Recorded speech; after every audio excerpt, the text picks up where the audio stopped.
Olá, meus amigos. Meu nome é Marcelo Bergstein e muito obrigado por você estar aqui comigo. Eu gravei alguns dias atrás um vídeo. Eu vou deixar o link para esse vídeo aqui em cima e na descrição também. E nesse vídeo eu falava sobre as vezes que jogamos a culpa em Deus, nos outros ou até mesmo no diabo quando fazemos algo errado e não queremos assumir esse erro por termos a certeza de que iremos nos ferrar.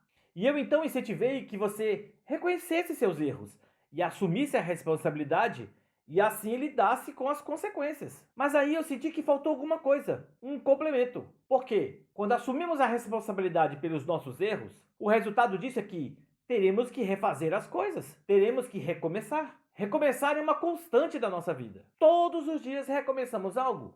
Alguns exemplos simples são: a dona de casa recomeça diariamente suas tarefas diárias. Eu, por exemplo, já comecei e recomecei várias vezes esse vídeo, acredite. E o resultado é esse aqui que você está assistindo agora, que foi fruto de vários recomeços. Mas os recomeços nem sempre são tão simples, bobos e fáceis como esses que eu citei. Recomeçar um casamento quase totalmente destruído não é uma tarefa fácil. Muito pelo contrário, é dificílimo. Recomeçar a vida em um país estrangeiro também não é algo que se consegue da noite para o dia, e eu sei disso muito bem. Recomeçar então uma carreira profissional após uma demissão pode ser algo traumatizante, principalmente se for recomeçar em uma função inferior à que a pessoa ocupava antes. Entretanto, todos os recomeços têm que ter algo em comum para que sejam bem-sucedidos, seja um recomeço simples ou um complexo. Sabemos, com raríssimas exceções, que ninguém recomeça nada se não estiver disposto a recomeçar. Então, esse algo em comum é a vontade, o desejo de querer fazer dar certo. Afinal, ninguém gosta de ficar refazendo as coisas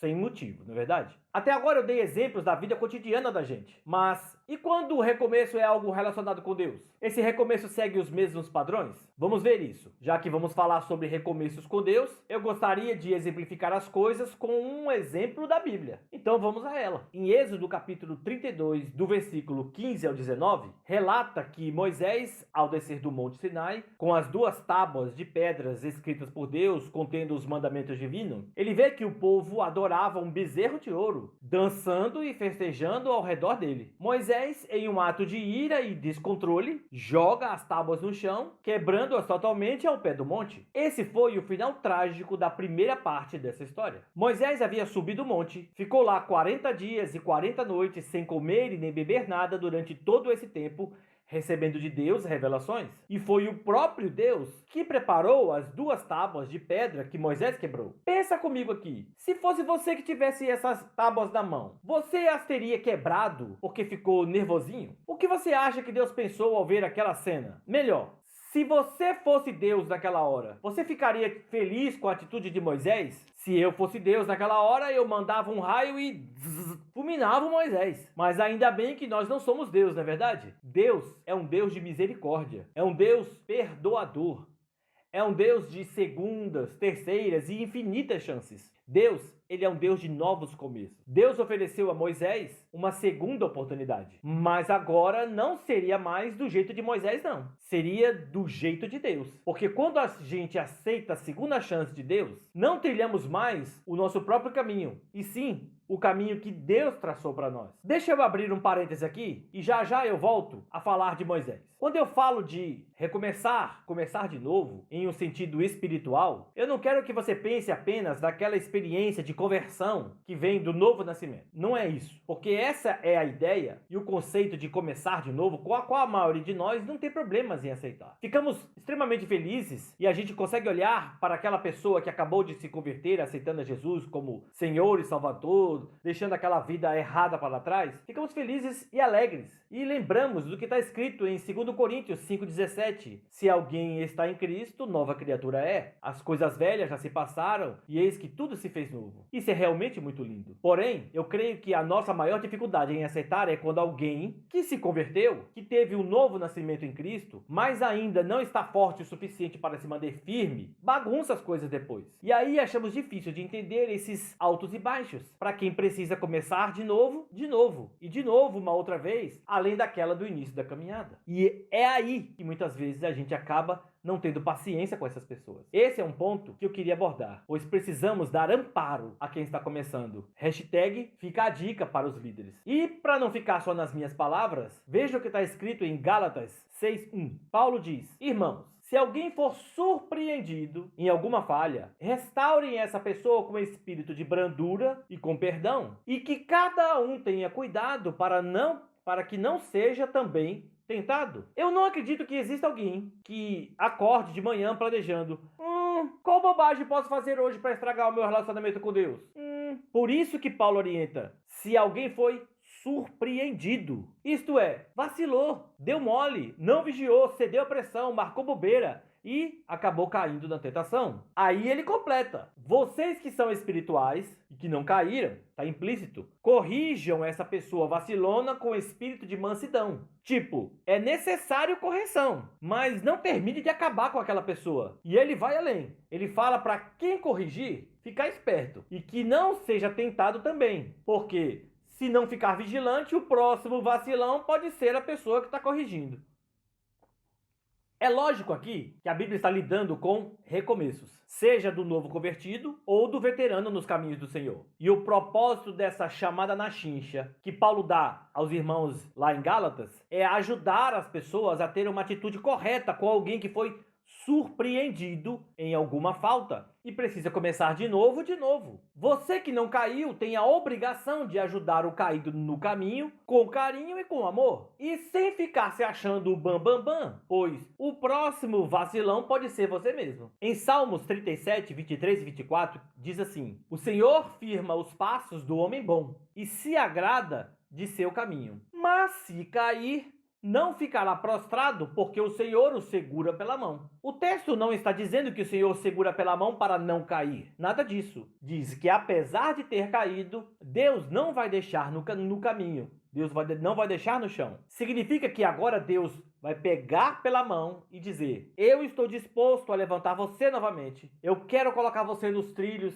e de volta na caminhada. Ai, que maravilha. Deus é um Deus de recomeços. E não vai importar se é o seu primeiro, segundo, terceiro ou qual o número de recomeços que você está. Veja o que diz em Provérbios 24:16. Porque 7 vezes cairá o justo e se levantará, mas os perversos serão derrubados pela calamidade. Ai, Marcelo, então quer dizer que só posso ser perdoado 7 vezes? Não, criatura! Os discípulos de Jesus também tiveram essa dúvida. E Jesus disse que devemos estar dispostos a perdoar não só 7, mas 70 vezes 7 por dia. E que a cada novo dia zera tudo. A conta recomeça tudo de novo. Se Jesus orientou assim, significa que Deus não pediria para mim e para você fazer algo que Ele mesmo não esteja disposto a fazer. Meus queridos, eu não quero ficar aqui me repetindo, mas é preciso que você e eu entendamos que não dá para fazer sempre as mesmas coisas e esperar resultados diferentes acontecerem. E quando tratamos de recomeços na visão divina, temos que aceitar a andar nos trilhos que Deus traçou para nós.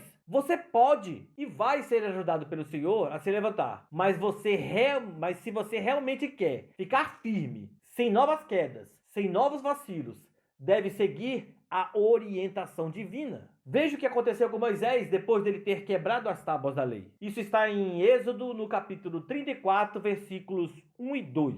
Então o Senhor disse a Moisés: corte 2 tábuas de pedra como as primeiras, e eu escreverei nelas as mesmas palavras que estavam nas primeiras tábuas que você, Moisés, quebrou. E prepare-se para amanhã, para que você suba logo cedo o Monte Sinai e se apresente ali diante de mim no alto do monte. Viu aí? Isso aqui é claramente Deus dando uma segunda chance para Moisés. Mas Deus não deu moleza para ele, não. Ele passa um pito em Moisés. E a primeira coisa que me chama a atenção aqui é que Deus manda Moisés providenciar novas tábuas. Moisés teve que restaurar o que ele danificou. Tipo assim, as primeiras tábuas que você quebrou, foi eu que providenciei para você. Mas agora, se você quer a minha ajuda, vai ter que você mesmo providenciar as novas. Isso serviu para duas coisas. Deus colocou Moisés no lugar de arrependimento e ensinou a ele e a nós por tabela que é nosso papel restaurar o que destruímos. Com isso, meus queridos, aprendemos que não é possível recomeçar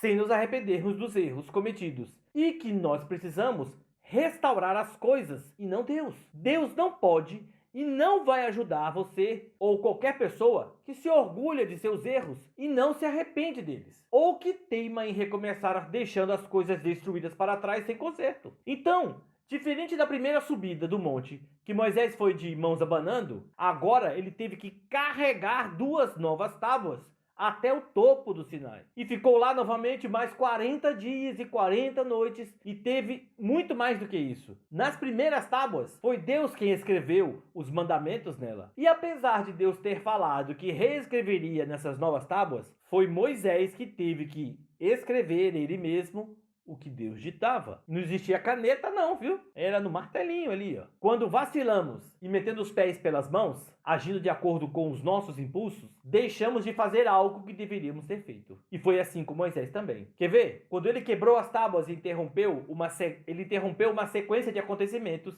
que deveriam ter sido feitos por ele. E vemos isso claramente após a segunda descida. E isso está escrito no versículo 29 de Êxodo 34, que diz assim: Moisés desceu o monte Sinai, tendo nas mãos as 2 tábuas da lei de Deus. Ele então chamou Arão, que era irmão dele, e todos os chefes da congregação, e falou com eles. Depois também vieram todos os filhos de Israel, aos quais Moisés ordenou tudo o que o Senhor lhe havia falado no monte Sinai. Pronto!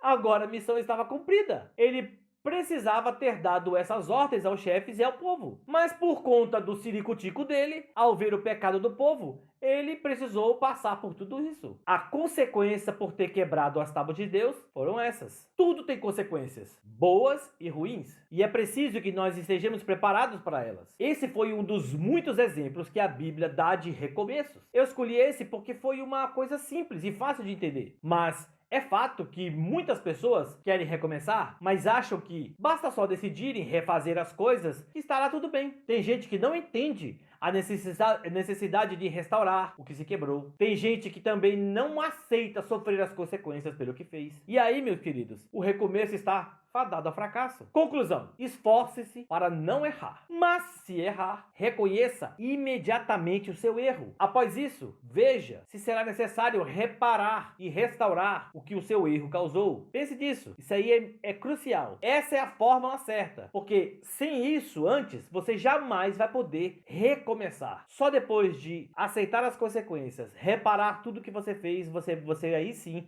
estará pronto para o recomeço. Seja para lidar com problemas triviais do dia a dia ou para assuntos entre você e Deus. Eu espero que você tenha gostado desse vídeo. Então dê aí o seu like e se inscreva no canal, caso ainda não seja inscrito. Compartilhe nas suas redes sociais. Não guarde essa palavra só para você. Vamos atingir mais pessoas. Eu gostaria também de ouvir a sua opinião sobre o que eu poderia falar em vídeos futuros. Então, por favor, escreva aí embaixo nos comentários. Um grande abraço para você e até o próximo vídeo. Falou, pessoal!